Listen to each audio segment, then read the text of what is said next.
reporting from...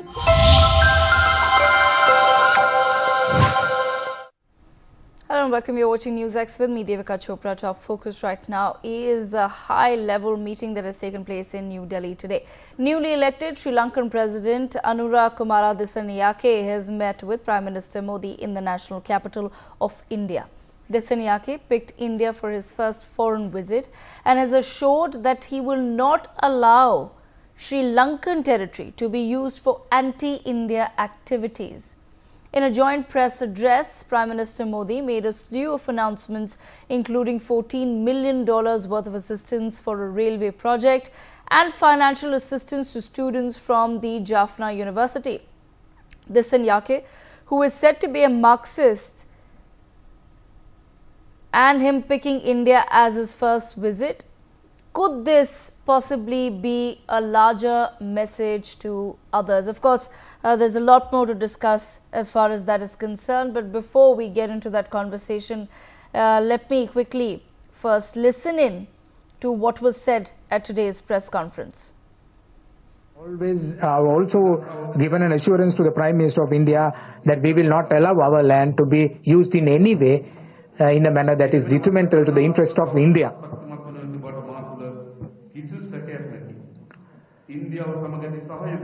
The cooperation of India will certainly flourish, and I want to reassure our continued support for. Okay, let me begin this conversation.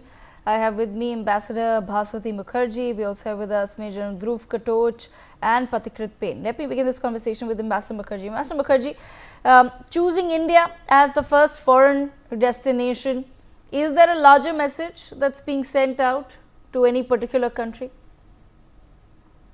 I think the very fact that the Sri Lankan Foreign Minister has selected India as his first visit outside Sri Lanka conveys a very significant message, because in the past too, we had always Sri Lankan foreign ministers selecting India as their first port of call, so to speak, when they take over.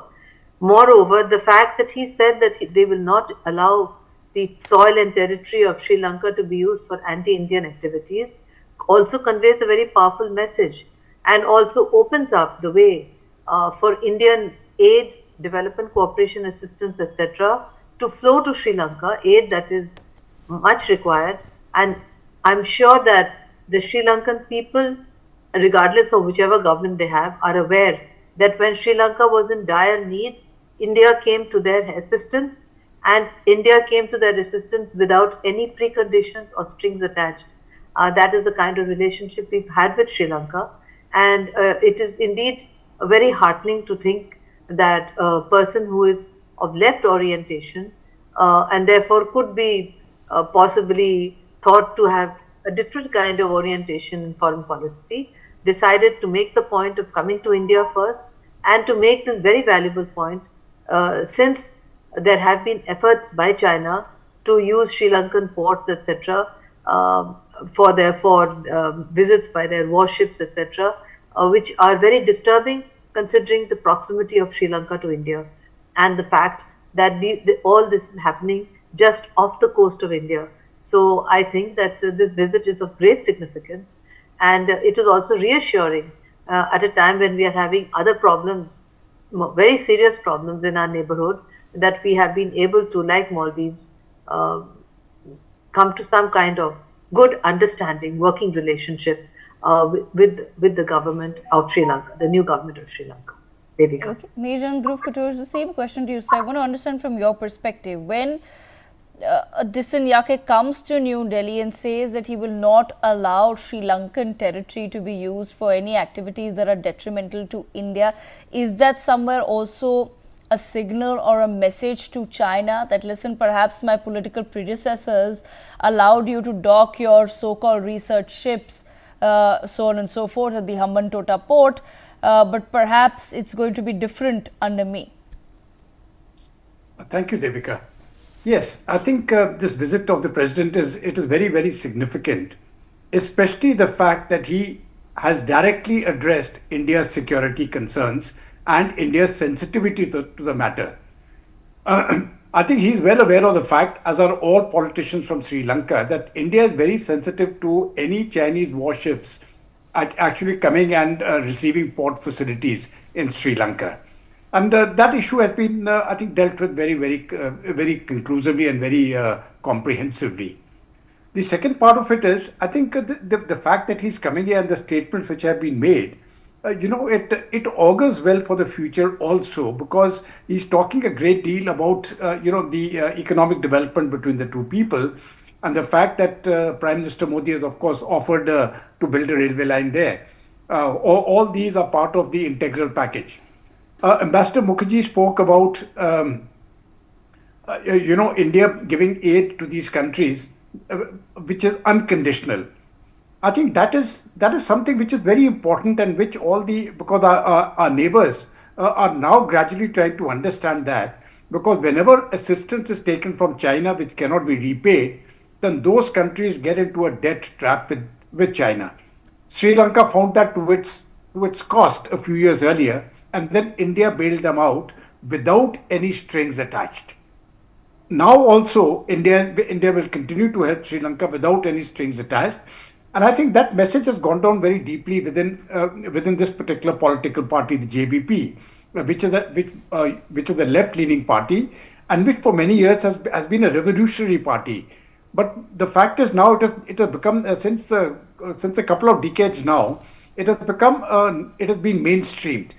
That means they are looking at all the issues from a comprehensive Sri Lankan perspective, including economic affairs and external affairs.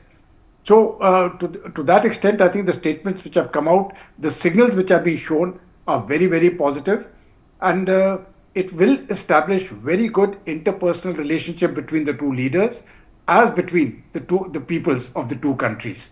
Devika. Okay, Ambassador Mukherjee, bring you back into the conversation, ma'am. Also important to understand in this context, perhaps, and if you can help shed some light on the same, what really sets apart Dissanayake from his political predecessors? And the very fact is that in a free and fair election, he won the election, thereby demonstrating that the people of Sri Lanka would like to have a certain agenda for development. Despite the fact that he is of left-leaning inclinations, some people say that he's a Marxist by profession. It's too early to judge how he is going to govern Sri Lanka. But the fact that he decided to come to India, following a long-standing tradition, and the statements that he made, which also resulted, as you pointed out, in our Prime Minister announcing a whole series of development cooperation and aid measures, demonstrates, hopefully, that the old trusted relationship between India and Sri Lanka is back to play. And definitely, as I said, at a time, and we have covered this on Newsx many times, at a time when it seemed that Sri Lanka was going under, it was India who came to Sri Lanka's aid without strings. And even today, India is helping Sri Lanka, for instance, with its energy requirements. For many other agreements are in the process of being worked out, and the entire intention on our part is to help Sri Lanka in a manner by which the development is sustainable with no strings attached, completely different from the Chinese approach to development cooperation, which always comes with strings attached, and which usually leaves the country accepting the aid in a kind of situation where they are in a debt trap for many years. So this is a completely different way in which India does business with its neighbors, and I frankly think that this is a great relief to us, that in a time when we are having a very difficult issue on the eastern side of our country, eastern side of our border, at least we are being able to make good progress with other neighbors, and we are being able to forge new development relationships with our neighbors in other parts of India. I think it's a great development. Right, absolutely. Pathikrit, what do you view today's speech to really be? Does this mark a new dawn for India-Sri Lanka relations, or do we also need to give Dissanayake some time before we really assess what the larger intentions here are? Well, invariably after what happened in 2022, when they had a major economic crisis and India did come forward with enormous amount of help and no one else was coming, it actually did make a lot of difference to the relationship, no doubt about that. And India being the most proximate neighbor, it is imperative for them to have good relation with us because of various factors, not just economic, but also cultural, historic, many other aspects also. But let us also understand, many of these countries in the Indo-Pacific region, they have their own compulsions. If you look at purely from statistical perspective, their entire debt to China is almost $9 billion for an economy which is barely $84 billion GDP. Their external debt is around $55 billion. There were historic reasons for which they had to, go for the Chinese loans because they were under sanctions from the West due to the war with the LTTE. So you would see a kind of fine balancing many of these countries will do. Yes, they have said certain things which are extremely positive, but again, it doesn't mean that they are going to completely stay away from the Chinese. The Chinese also are very intelligent. What they will do is this: they would send ships in the Hambantota, which they say are research vessels, which are basically missile instrumentation and other survey vessels, primarily for a specific military purpose they send, but for technical reasons they call it civilian. And so there is a game that's going to be played out. So I think for India, the good message is this, that on a larger spectrum, Sri Lanka would invariably be neutral or pro-India. And there are a lot of recent investments from India also in rupee denomination. That facility that India is giving to Sri Lanka is also very, very beneficial for the Sri Lankans.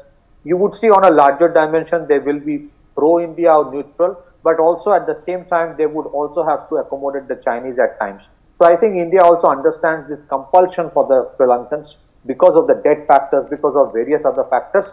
And I think somewhere it's a balancing act. So to that extent, it's a positive development vis-a-vis what used to happen in the past, where they were completely into the fold of the Chinese. That is not going to happen. For countries like Maldives or even for countries like Sri Lanka, Nepal, you would see they will somewhere, there was a time when they were using the Chinese bait to actually send out a message to India thinking that it will help. It's not going to help any. It does not help them, as has been rightly mentioned, because the debt from China is a killer eventually. So there you'd see a realization happening, a reality check happening for many of these South Asian countries. And now they realize that India is not a big brother. India is not hegemonic. India is actually a neighbor in need when no one else comes. But for various other factors as well, you would see these countries actually maintaining relation with China as well. Of course, they will have their yardsticks very clear that do not cross that yardstick, because antagonizing India does not help them, especially during tough times. It is only India, not even IMF or World Bank, which comes to help. Back to you. Okay, Major Dhruv Katoch, bringing you in on the same points. I want to understand from your perspective, the reason why I asked the question about Dissanayake perhaps being very different from his political predecessors is simply because the Rajapakshas were very, very close to China. There are no secrets about this. So when you have a political elite family running a country which is close to say members of the CCP and to the Chinese leadership, of course we saw how that influence came into Sri Lanka. But how do you now foresee what India's relations with Sri Lanka will be like under a Dissanayake, and what really will Sri Lanka's relationship be like with China then? Because he is a man who really does come from very humble beginnings and a humble background. He doesn't necessarily, he was not a part of the political elite of China, as I've just explained. So is there an expectation that there will be some change in the way he views and perceives Sri Lanka's relationship vis-a-vis China and vis-a-vis India? Devika, when I've looked at the election results of Sri Lanka, he's got 42% of the mandate, which is huge. of course, people say it's not 50%, but then in multi-party systems, when you get anything to above 35%, it is practically a complete majority. He's got 42% of the vote, which means he's got the popular mandate. I think that is very important. Why did he get the popular mandate? And that is because he was expounding certain policies and a methodology of working. Now that is what his intent was. Now I think the way I look at it is, he is a very pragmatic person. He is from the grassroots, and his focus will be on the development of his country. When we are looking at prior to the, when you look at the early 80s, late 70s, early 80s, one Sri Lanka rupee used to fetch 2 rupees, 2 Indian rupees. That was the strength of their currency. Now we come down to the, to the time when the Indian Armed Forces went for the IPKF operation, and I happened to be there for 2 years. The situation had reversed in that time, where 1 Indian rupee was fetching 2 Sri Lankan rupees.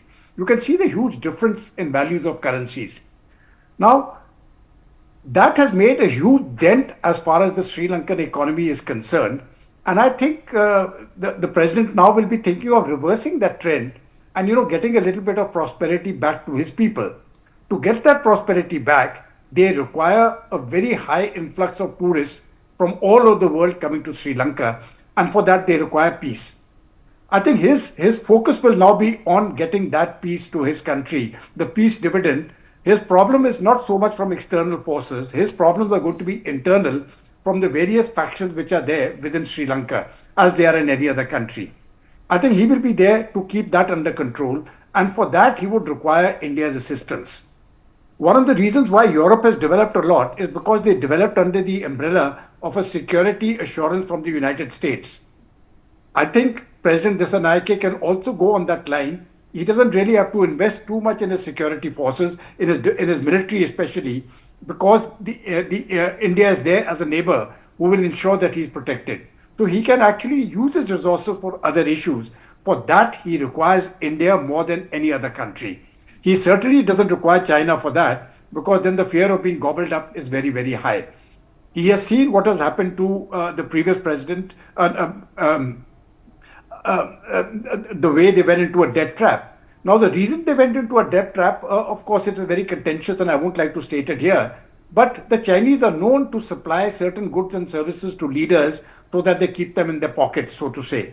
I don't think President Dissanayake is going to fall into that trap. He is far too focused on the roots. He's much more associated with the roots of his people than others. And to that extent, I think he's going to be a very, very good bet for Sri Lanka, despite the fact that he's on the left. But here also in India, we've had left-front governments in Kerala and in West Bengal, and it is actually part of the mainstream. So the left can be mainstreamed. I think the left in Sri Lanka has been mainstreamed, and we can look upon his present tenure now to build very, very strong economic and other relationships with Sri Lanka now. Okay, Pratik, bringing you back in the conversation, a little bit of the joint press conference today also focused on having common defense interests as well between India and Sri Lanka. How do you suppose India can perhaps use this change of guard as an opportunity to foster better defense cooperation and defense ties with Sri Lanka? So basically, except for a few radars, we have never, exported much to the Sri Lankan armed forces. There is a huge potential for selling offensive weapon systems, other electronic warfare systems, and many other things. And I think, given the kind of advantage that India would give in terms of letter of credit, it's a great opportunity. Also, in terms of investment, let me put it this way. The biggest problem for countries like Sri Lanka is that they get into a debt trap, they get into a foreign exchange crisis very soon because they have a very small GDP and primarily their exports are to tourism and tea. Now for the Sri Lankan president, his primary objective is to shore up his foreign exchange reserve. That can only happen if tourists come in a large proportion. Now if the Chinese tourists come, he will not be unwelcoming to them. So he would welcome the Chinese tourists also. At the same time, he is looking for foreign direct investments. If the foreign direct investments come from China, he will not be against it. We have to be very careful and understand that. Last but not the least, China, Sri Lanka owes, Sri Lanka will have to pay back $9 billion to the Chinese right now. Now, the Chinese say that either you pay that money right over or just listen to what I say. There are very little opportunities and options that any government of Sri Lanka would right now have. So that's why I say they will be more or less very pro-India. They would want Indian investments. But you also have to understand somewhere they would also accommodate the Chinese. And I think the government of India understands that so long as the Sri Lankan land is not used for anti-Indian purposes. That I think India has enough resources and mechanisms to deal with. But overall, investment opportunities definitely is a great option for India as well. We have not explored it for a long time. The Chinese did explore it. So I think defense is one great area. Look at it. Let me tell you, the irony of the war between Sri Lankan army and LTT was this, that both were using Chinese AK-47 rifles, both from the same source. We did not give it for some reasons perhaps, but today there's a huge opportunity for India to sell offensive weapon systems to Sri Lanka, and we can do it. Back to you. Right, absolutely. I've run out of time on that note, but I thank all of our panelists for joining us to take this very important conversation forward. With that, we have some breaking news coming in. After Omar Abdullah, TMC's Abhishek